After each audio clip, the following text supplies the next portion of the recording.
Mic test.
Mic test. Mic test. 1 2 1 2 3 4 5.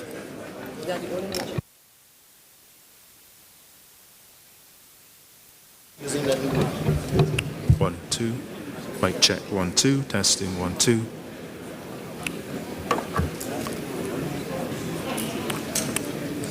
Testing. 1 2. Mic check. 1 2. Testing. 1 2. Check. 1 2. 1 2. Testing. 1 2.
Okay.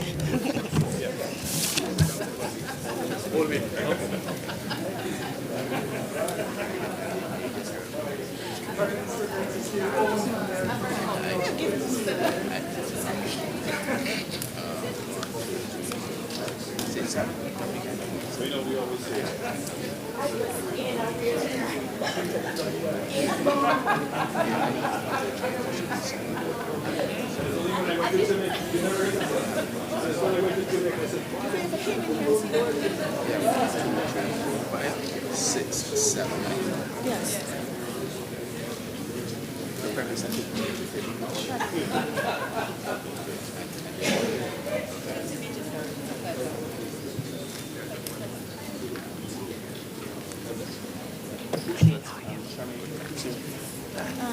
Hi, morning.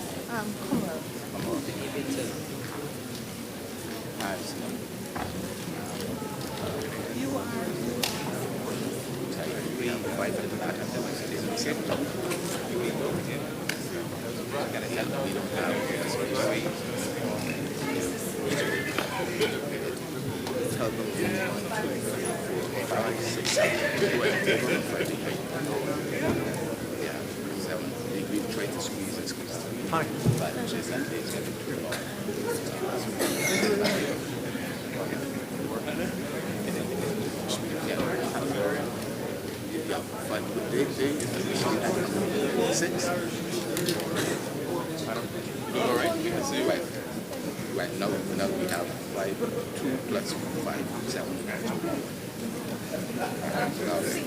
Nice. Sure.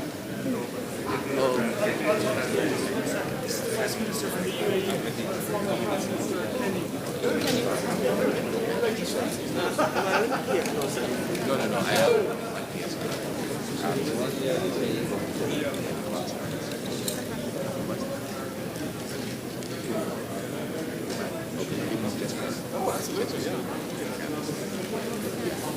that is one.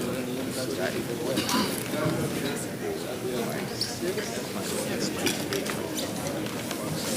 Oh, excuse me. yeah, sure. Maybe just right. So that's 8 and all.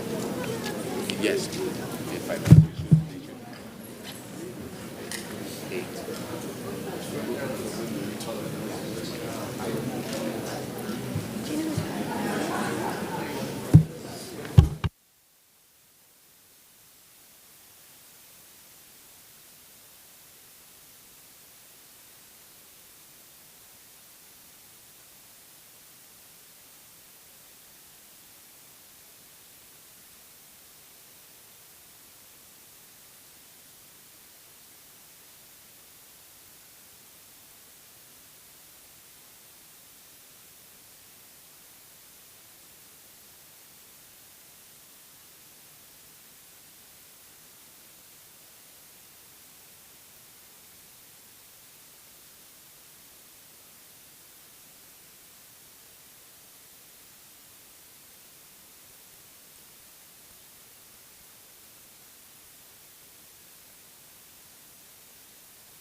Ladies and gentlemen, Barbados Conference Services Limited welcomes you to the Lloyd Erskine Sanderford Centre.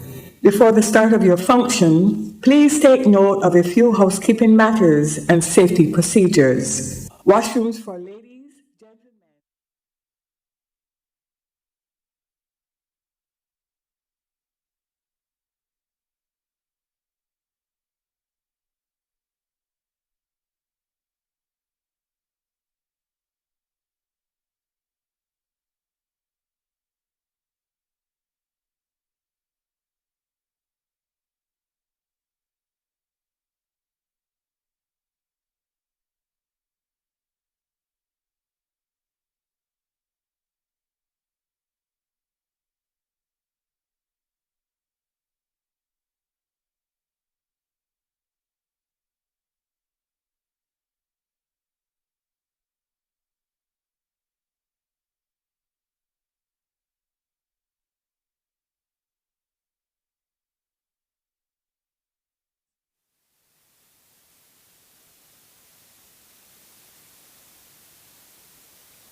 She ready?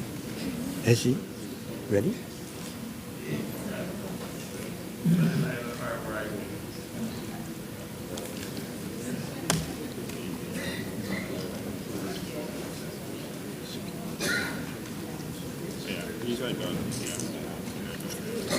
I was ready for opportunity on occasions.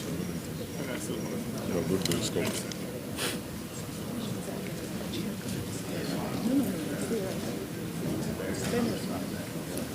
Pull around the chair for me. Because you have this large gale, I need to pull around. I need to sit. No, but he's here just for you. I have to sit. You have to sit. Yes.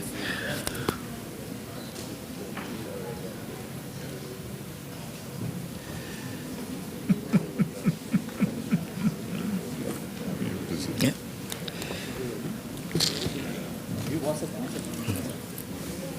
She has to sit.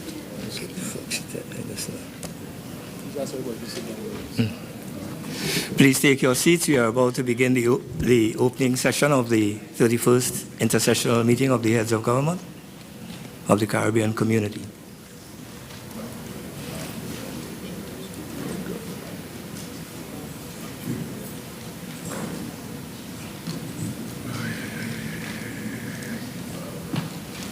It would also be appreciated if you put your cell phones on silent so there will be no interruptions.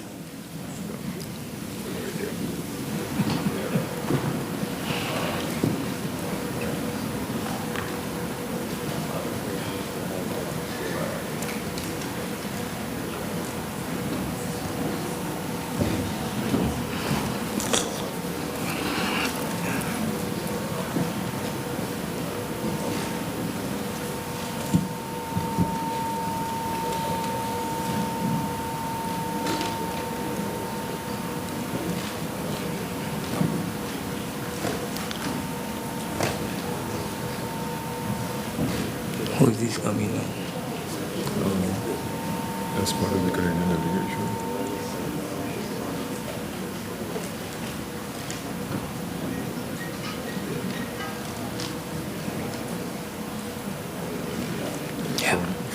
Good morning and welcome to the opening session of the 31st Inter-Sessional meeting of the Conference of Heads of Government of the Caribbean Community.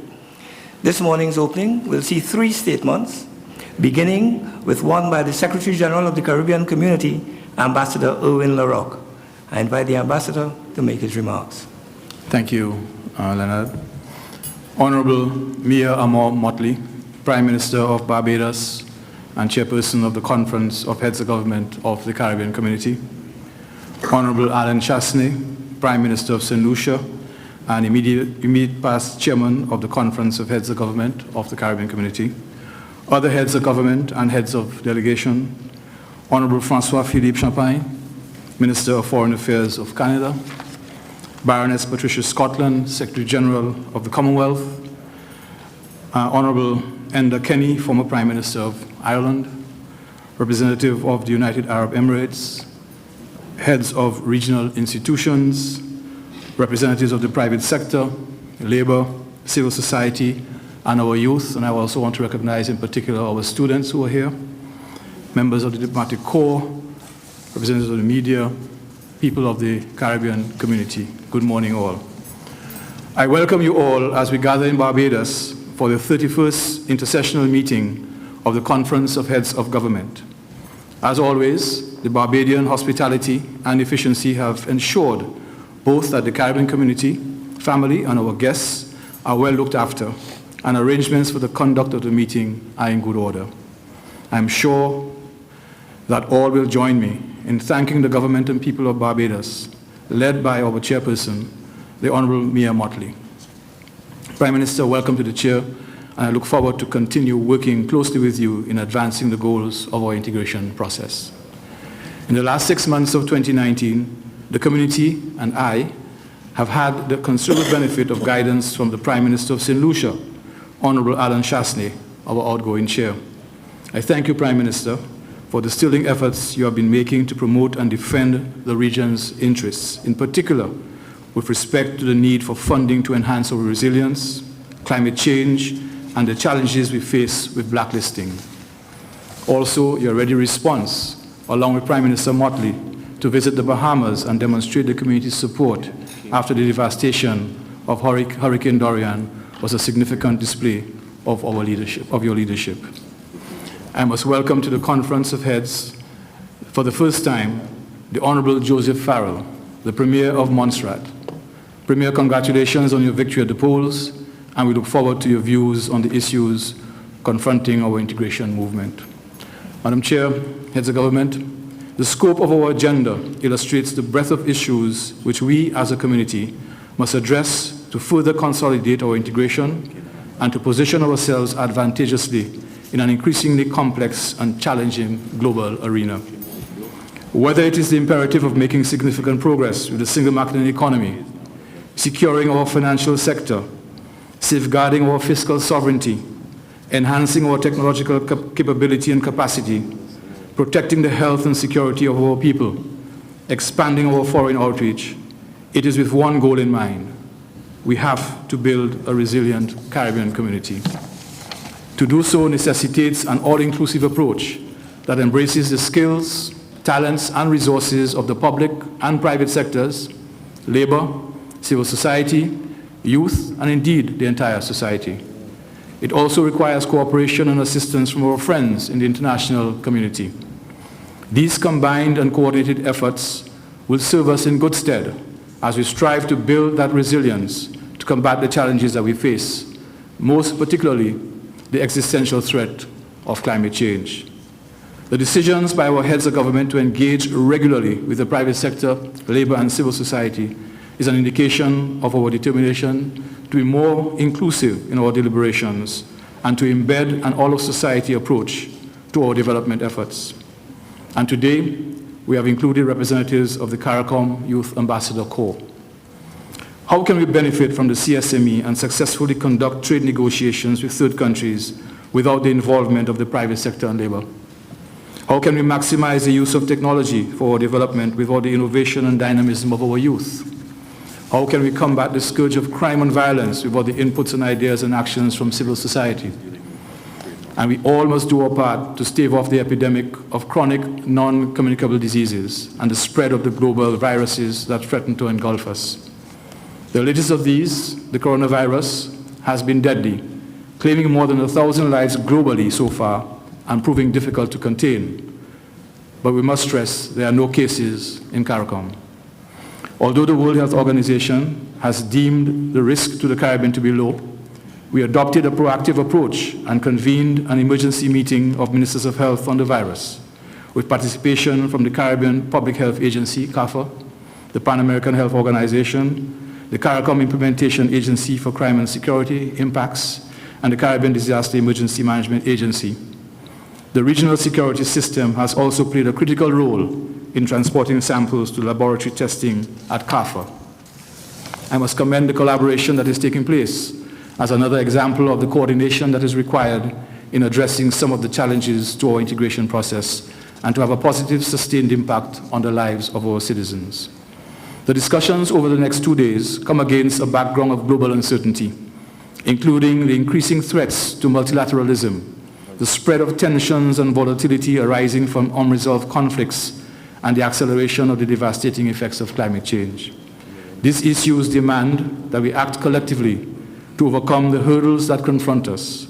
We face an increasingly hostile international environment which demands more than ever that we come together to secure and promote our interests as a community. I thank you.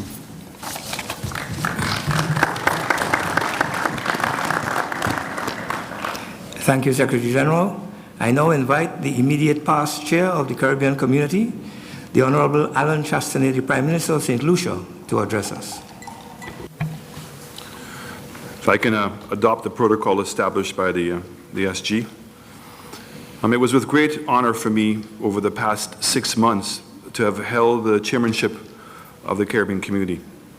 Given that I'm still virtually new to the scene in terms of political pedigree, the role allowed me to follow closer up and to be more deeply involved in the tremendous strides which this community continues to make on behalf of our people. Today, I'm giving way to another newcomer to the Caribbean political leadership, the distinguished Prime Minister of Barbados, but one who has been around the arena for some considerable time and who I am sure is familiar with the issues and challenges which face our Caribbean region. I know that Mia Motley is fully prepared, and I am sure quite capable of carrying the torch forward. When I took over the chairmanship at the 40th meeting at the Conference of Heads in St. Lucia in July of 2019, I identified some of the areas that were troubling to all of us. Climate change, blacklisting by the EU, the adversities facing small island states in the international community, the ongoing situation in Venezuela, the withdrawal of correspondent banking services from the region, among others. Unfortunately, none of these issues have gone away, and it will be up to the incoming chairperson to continue to lobby on our behalf, because in most cases, the urgency is even greater. In November last, as a direct result of St. Lucia meeting, a delegation from the community led by the distinguished Prime Minister of Antigua and Barbuda took the issue of correspondent banking and de-risking to Washington in light of the threat of our financial institutions losing critical relationships with U.S. banks. I can report that we have moved the needle on de-risking and that the OECS is working on a single compliance department. We were able to draw the attention of the members of the Financial Services Committee of the United States Congress and senior representatives of major U.S. banks, including the Bank of America, to the catastrophic effect which the stringent measures being imposed on domestic banks by correspondent banks in the United States and the negative impact which the withdrawal of such services was having on economies in the Caribbean member states. Our own information indicates that up to the middle of 2018, 25% of the 50 banks operating across CARICOM had reported termination of correspondent bank services, while 75% reported they were facing certain correspondent banking restrictions. Other negative consequences have been an increase in operational cost, an extension in the processing time for international payments, as well as increased difficulty in account opening or securing bank services. Another CARICOM delegation interfaced with the European Union on the troubling issues of blacklisting, which continues to this day. Member states of the community however, continue to take the necessary steps to comply with the demands of the regulating agencies. But while they do, countries in our region are still being penalized. Some of us remain on the gray list, while only one member state remains on the black list. We must continue working until all of us are off the list. But more importantly, we must make every effort to ensure that this undemocratic and discriminatory practice of a public blacklist is discontinued. The lack of resolution to the ongoing situation in Venezuela continues to concern us. So far, all efforts at mediation have failed. In fact, from all indications, conditions in Venezuela continue to deteriorate despite a recent lull, and this is likely to make finding a solution even harder. The involvement of outside forces in the controversy, however, could only escalate the crisis and make a resolution that more difficult, while at the same time testing and stressing our own attempt at a common position on that issue. Again, I want to thank the leadership of Tim Harris, Mia Mottley, and Prime Minister Rowley on continuing and leading the efforts for CARICOM on the Venezuela crisis. Solution to the long-standing difficulties in Haiti also remains elusive. While understandably we have ring-fenced some of Haiti's rights and privileges in our treaty, more importantly, we must be honest brokers and admit that we, like many others, have failed in our attempts to find a solution and a need to collectively chart a new course. We owe it to the people of Haiti, who deserve much more, especially given our common histories. A team from the community observed last December's general election in the Commonwealth of Dominica. We're pleased to see that the efforts are underway to resolve contentious issues which arose there and to lead to up to the voting. Likewise, a CARICOM delegation will be on duty in Guyana for the upcoming election. No doubt, we will, as is customary, provide support to the 5 other member states which will be holding elections during the course of 2020. These postings are crucial in ensuring transparency and accountability in the electoral process. While we were supposed to have met with the distinguished Prime Minister of Canada, we are very pleased to welcome Canadian Foreign Minister François-Philippe Champagne. Canada has been and continues to be a true friend of the Caribbean. This relationship dates back to Prime Minister Trudeau's father in the 60s, and thanks in large part to his close relationship with 3 former stalwarts of this heads of government grouping. And I speak of Prime Minister Earl Barrow of Barbados, Sir John Compton of St. Lucia, and Sir James Mitchell of St. Vincent and the Grenadines. We look forward with great anticipation to our discussions with Canada on further strengthening our ties. While the West Indian diaspora has made major contributions towards the development of Canada, Canada has represented many of us at the World Bank and International Monetary Fund, is a member of the G7 and G20, and a leading voice on the Commonwealth, as well as being a major contributor to the Caribbean Development Bank. As impressive as our ties have been, I believe there is still more that can be done. And while not attempting to preempt the discussions we will be having here, we need Canada's voice and leadership on climate change, de-risking, and blacklisting. Despite the withdrawal of some of the Canadian banks from our region, we continue to see major Canadian investments through both public-private partnerships and privately. We're also keen on the reinstatement of visa-free access to Canada and support from Canada in fields where it has achieved world-class status, such as education, healthcare, and security. Mobilizing funds to tackle the issues of disaster risk financing as a consequence of climate change is another major imperative for this community. All these matters that I have mentioned, along with the continuing debate on the CARICOM single market and economy, are again major agenda issues at this meeting, and it is my hope that we can arrive at some decisions to demonstrate to the people across the region our determination to make the integration process work for them.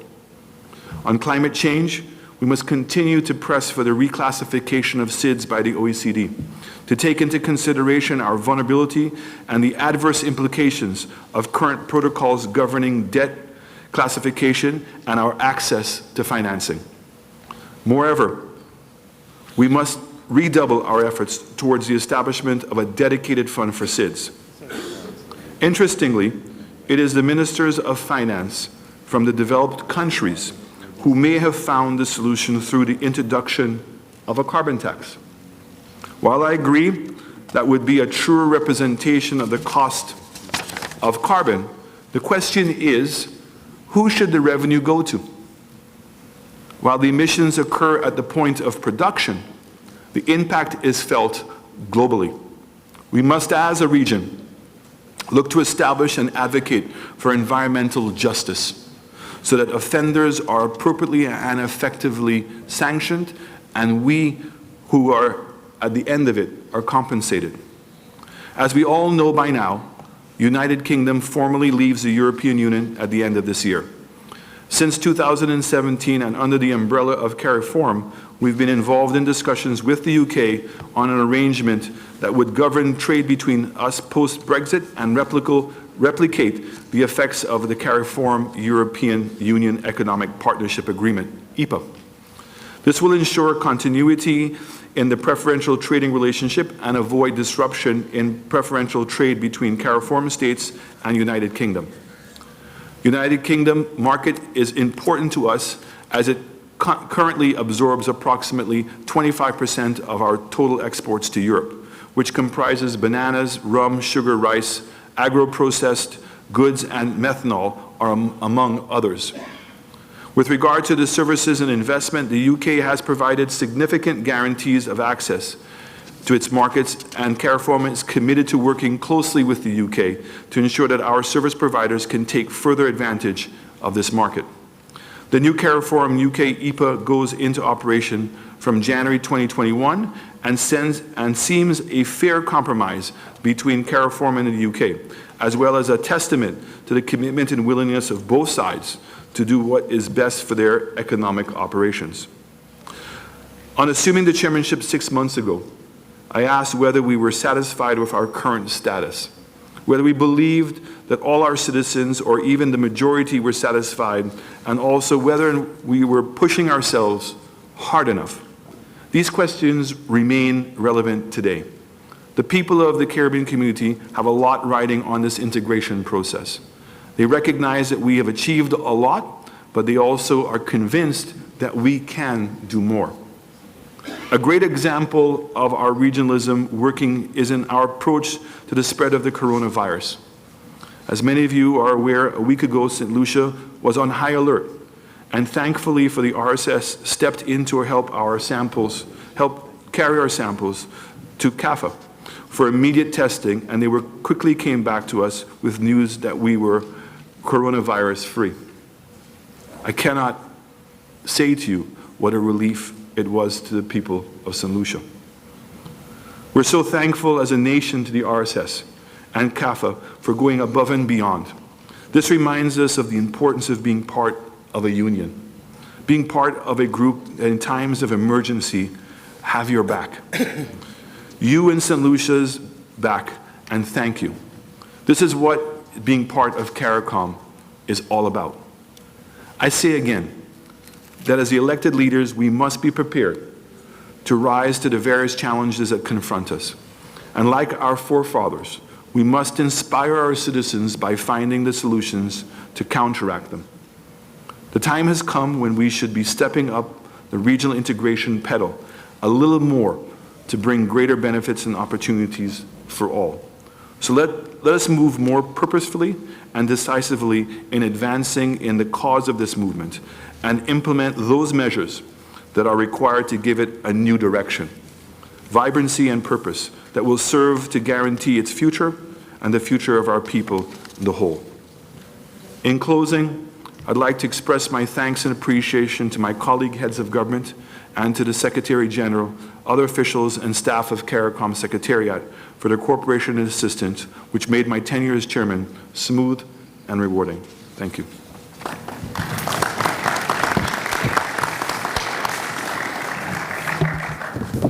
Thank you, Prime Minister. And now invite the Chair of the Caribbean Community, the Honorable Mia Amor Motley, the Prime Minister of Barbados, to address us.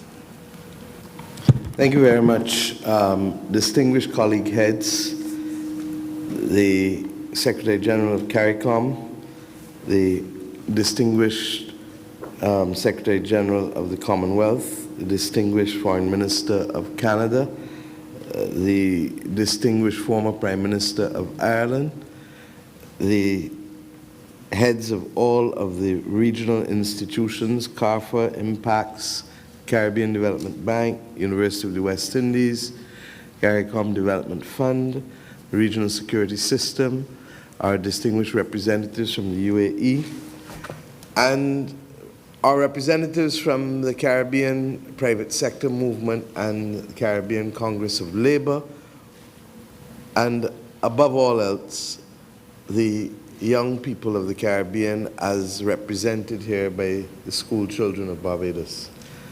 I want to, first of all, thank the outgoing chair of CARICOM, the Honorable Alan Chasney, for his passion and commitment over the course of the last 6 months with respect, in particular, to the fight against the climate crisis and for the fiscal sovereignty challenges that he has continued to carry the baton for us, whether on either side of the Atlantic as it relates to the lists that I would prefer not to refer to color because we don't accept the notion of the lists being any color for us. I'd like to thank also the members of the CARICOM Secretariat, because the truth is, without the hard work being done by this Secretariat, we would not be in a position to be here this morning to address each other and to advance the cause of Caribbean people. We have reached an interesting point in 2020, and it is said that 2020 is usually associated with perfecting a finer vision of ourselves. In this instance, we need not only to perfect a finer vision of ourselves, but to act to create that finer vision. And it is against this background that we meet here at Bridgetown, recognizing that we face a world in which challenges continue to present themselves. When we left Castries in July last year, we had no clue that we would be facing a potential pandemic in the world with COVID-19.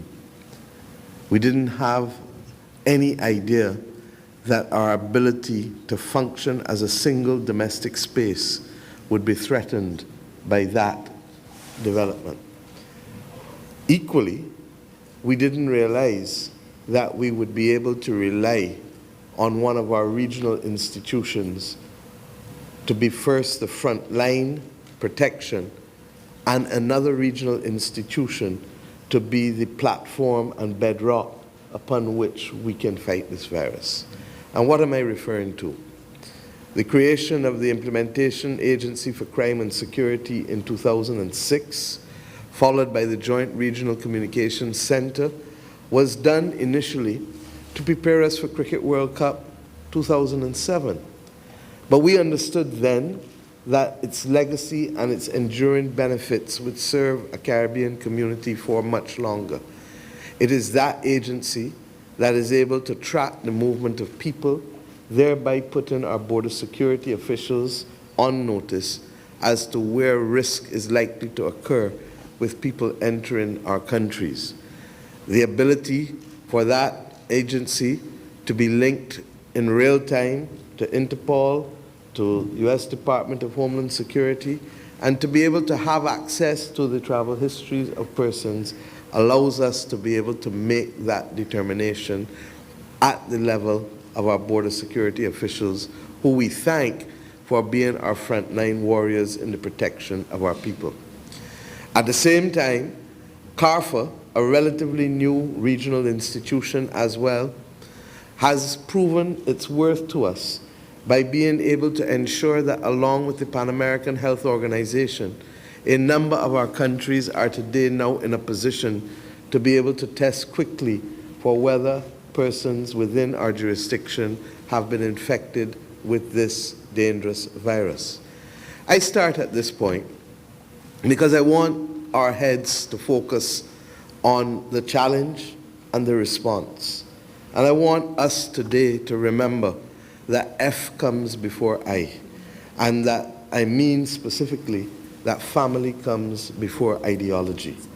This is a critical moment for us as a community to understand that whether the challenges be with respect to chronic NCDs, which is the insidious killer among too many of our people, or whether the challenge be the more talked about and definite existential crisis of climate, affecting us not just through hurricanes, as it literally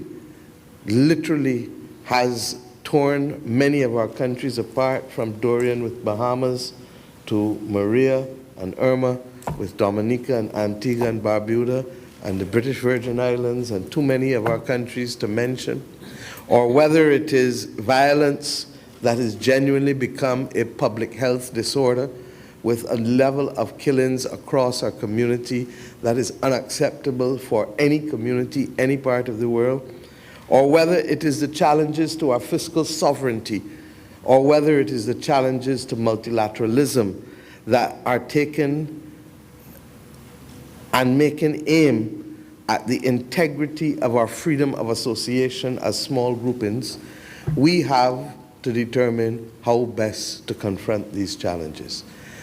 I believe, on behalf of the people of Barbados, that there is always strength in unity. We have come from a movement across this region in the 1930s where we faced common challenges and where our people, without the benefit of political organization or labor movements, found a way to respond and to be able to signal that we were prepared to take control of our destiny. I say to us today that if those who had no benefit of political organization and those who had no benefit of labor movements could find it possible to rise to the challenge to meet those challenges, which in some instances were far more devastating to the average citizen than these that we speak of today, that we ought to be able to find the resolve to understand that we meet here today not because we share a common ideology, but we meet here today because we are family. We are kith and kin.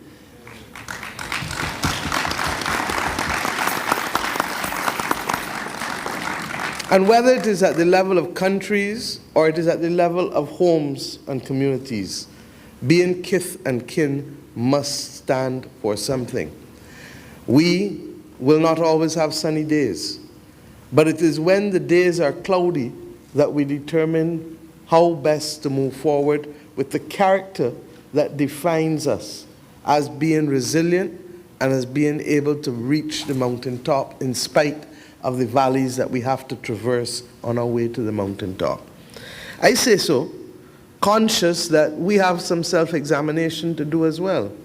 The CARICOM Secretariat, which keeps us together, is now functioning with 30 million Eastern Caribbean dollars less than it did 10 years ago.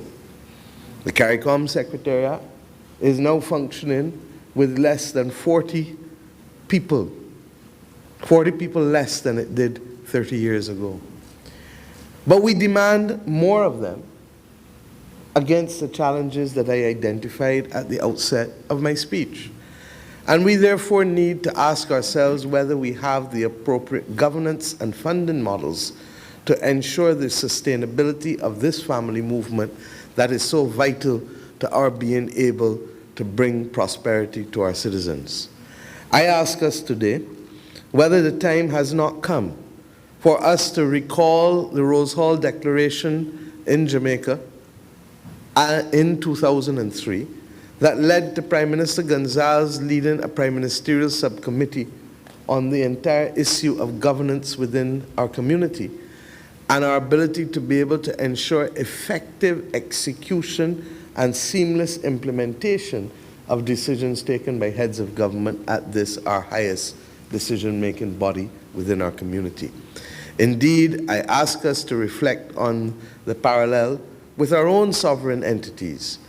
To have parliaments without an executive that is functioning is to have an idle exercise in frustration for our people. It simply could not work.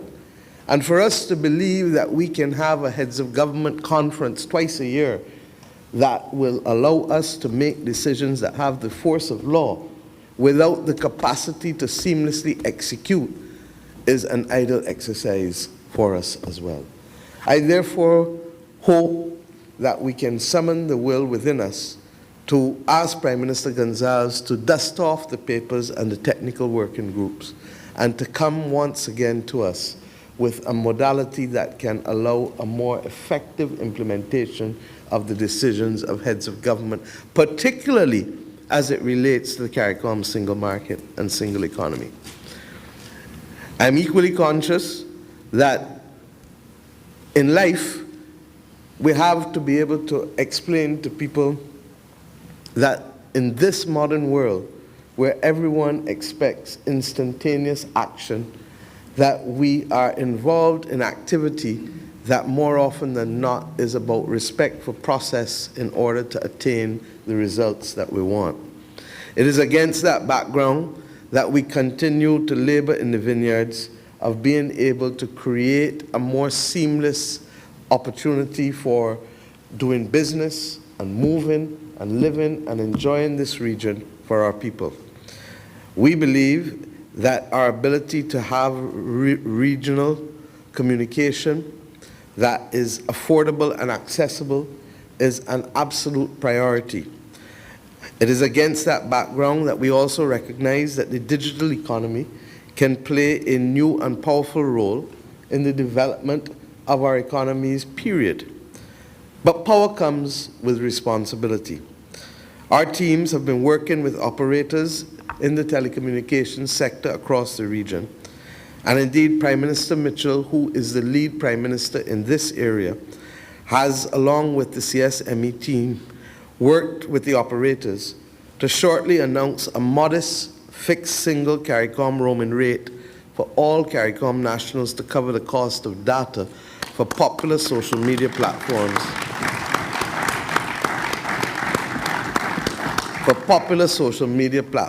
Including those that offer messaging and calls. The rate will include an amount of local and regional voice calls, and over time, this CARICOM rate will include more services.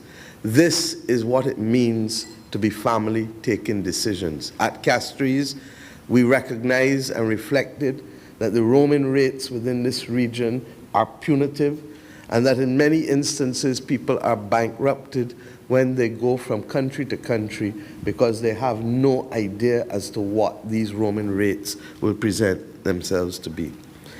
Once we have reached agreement on the rate and service level, the operators will make the necessary technological changes, and we have full expectation that the new fixed single CARICOM rate can go live in this year, 2020. The appropriate regulation, however, of the digital economy extends beyond prices, services, and taxes. Prime Minister Mitchell recognizes this, as do other lead prime ministers for different areas that are affecting our society. Our people must therefore be safe from cyberbullying, from disinformation, from graphically violent language and images, from hate speech, from discriminatory and racial and xenophobic speech.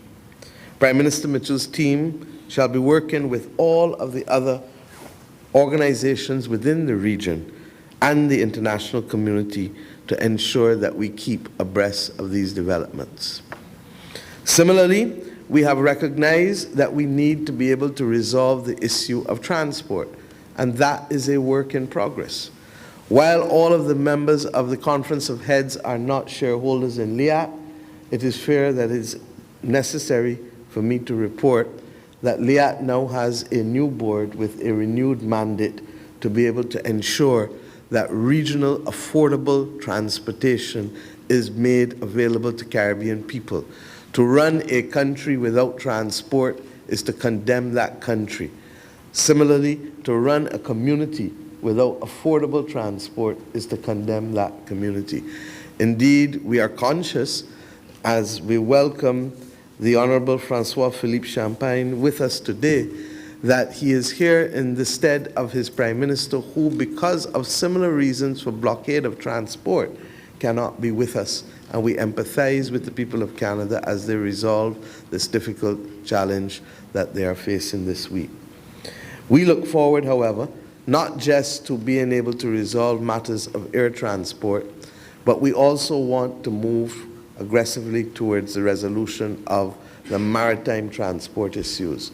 The private sector, who will be presenting to us later this morning on the production integration plans that we settled at Port of Spain in the St. Anne's Declaration of December 2018, will have the opportunity to be able to reinforce that we need to have the logistics for the movement of our goods and our people in place if we are going to be successful with respect to expanding the economic pie of the region through their continued investment. Similarly, the CSME and CARICOM depends on the ability to recognize that in a single market and a single economy, there will be winners and there will be losers. Those who had the prescience to settle the revised Treaty of Chaguaramas understood this by the inclusion of Chapter 7 in that revised treaty. For those unaware, Chapter 7 establishes the CARICOM Development Fund that is intended to assist disadvantaged countries, disadvantaged sectors, and disadvantaged regions. With the best will in the world, this fund cannot be sustained purely from the contributions of the more developed countries as they are known in the revised Treaty of Chaguaramas. It is against this background that I hope that this meeting will reflect and resolve on the best way to ensure that the CARICOM Development Fund is capable of better accessing funds, both regionally and internationally, to ensure that those who may have been affected or been disadvantaged as a result of our commitment to come together can benefit by being able to have access to concessional funding that they would not otherwise have access to. Indeed, the reality is that we have discussed on so many occasions that there are over $50 billion in savings within this community, most of which are attracting no more than 0.1%. And we give the return on investment to foreign depositors when we pick up foreign loans, but we are not finding a way to unlock the savings of Caribbean people to finance the development of Caribbean people. We trust and pray that this conference will make appreciable progress in that regard this day and tomorrow.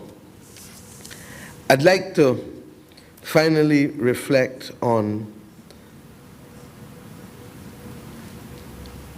the threats once again as I close. Threats are part of life. We take risk every day. Indeed, our grandparents taught us that nothing ventured, nothing gained. I hope and pray, particularly in the presence of these young people for whom we act today, but who will act for us tomorrow, that we take courage and recognize that it is in the interest of those who are not of this community to advance their own individual causes. The only people capable of defending our causes and our future and our development is us ourselves. We may not do it overnight. We may not do it in a year. We may not even do it in a decade. But if we recognize that this integration movement is one of the most successful integration movements that was established in the 20th century, we then better appreciate the responsibility that we have to care it, to nurture it, and not to allow for any kind of political or diplomatic embolism to threaten its existence. I trust and pray that we come to this moment, therefore, conscious that as family, nothing can separate us and no one shall get in between us. It is against this background that we therefore recognize that it is principles that shall guide us always. And if we are faithful to those principles, then we shall always find a way home. Principles may be inconvenient, but they guarantee our protection and our integrity. I trust and pray, therefore, that in spite of the problems either of our region, within our community, or outside of our region and community, in our global community, that we will remember that we stand here because those who fought in the 1930s and those who created the political institutions that flowed therefrom understood that without unity they could achieve nothing. But with unity they could turn back the mighty hands of global empires who sought to suppress people for centuries. Let us today pray that we hold on to those examples, and in holding on to those examples, that we use the opportunity to bring along our brothers and sisters within the region, conscious, and I use now the words of that distinguished Barbadian Kamau Brathwaite, who has now gone to a different place and who we will officially bury on Friday. I can find no better way to end than to use his language of his great poetry included in his 1999 9 Me Songs for the New Millennium.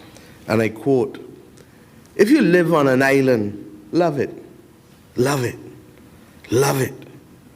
But remember, no man is an island, and that no island belongs to one man. Be always part of something larger than yourself, something that will make you larger than yourself, part of the island, part of the region, part of the main. Educate yourself, your children, and your community into these things in the way they should go, in the way we should grow. So think on these things. Dream on these things. But above all else, act on these dreams. Let us, as a conference of heads of government of the Caribbean community, representing the dreams and aspirations of the Caribbean people, let us act on these dreams. Thank you.